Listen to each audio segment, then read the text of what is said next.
আমরা বোনেস পার্কে আসলাম। এই পার্কটা অনেক সুন্দর। সামনে জিকরা আর ওর পাপা, আমি পিছনে অ্যাজ ইউজুয়াল। ওরা 7 সমুদ্র 13 নদী পাড়ি দিতে যাচ্ছে মনে হয়।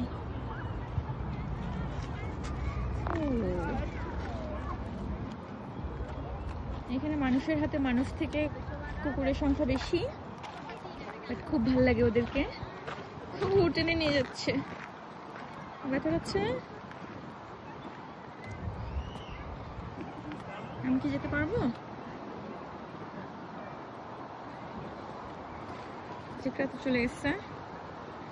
দেখি আমি ট্রাই করি। রকগুলো বিশাল বড় বড়। এখানে একদল নৌকা টোকা নিয়ে কোথাও একটা যাচ্ছে। নৌকা তো আর না,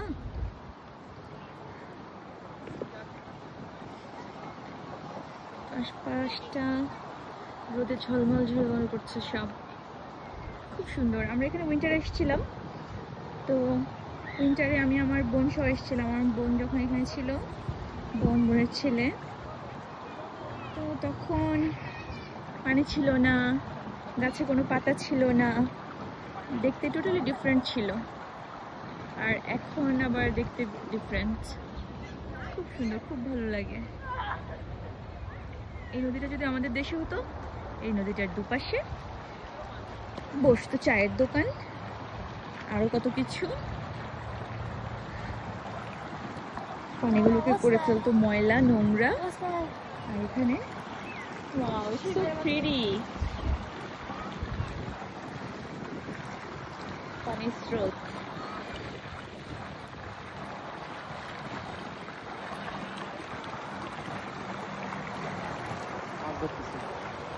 মাছ ধরতেছে। ও হ্যাঁ, হাতে তো দেখা যাচ্ছে হাতে তো ছিপ, ছিপ দিয়ে মাছ ধরতেছে। দেন তুমি কেন ধরো না? হ্যাঁ, তুমি কেন ধরো না? লাইসেন্স নাই বলে? লাইসেন্স করে ফেলো ক্যানাডিয়ান টায়ার থেকে। ওরা মাছ ধরতেছে।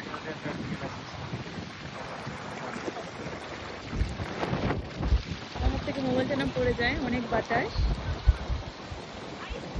এমনি পড়ে যাচ্ছে।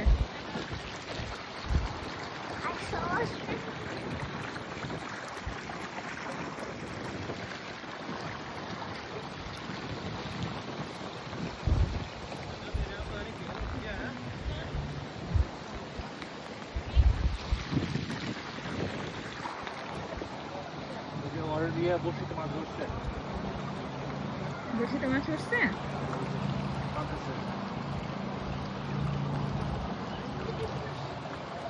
ও মাছ তো এখানে আছে, আমাদের পিছনে মাছ, ছোট মাছ।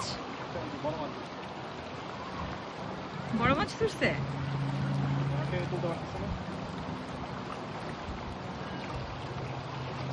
হ্যাঁ, মাছ বড় মাছ, ওই যে পানি একটু ইয়ে করতেছে।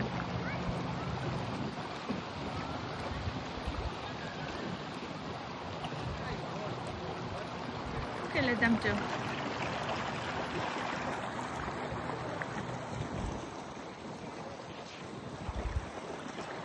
আমরা এবার একটু পানি টানি ধরি, একটু ঘোরাঘুরি করি।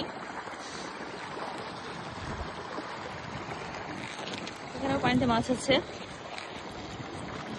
এখানে তো স্রোত, ভালোই স্রোত, এই স্রোতে মাছ থাকবে, এটাই স্বাভাবিক। এই ইনফরমেশনটা আমার জানা ছিল না। আমার হাজবেন্ড বলেছে যে স্রোতে নাকি মাছ আসে, সেজন্য আমি জানি যে স্রোতে মাছ আসে। অলরেডি এখানে একটা ছোট্ট টুকু একটা মাছ আছে। এরকম মাছ ছোটবেলায় আমি আর তেমনি মিলে ধরতাম।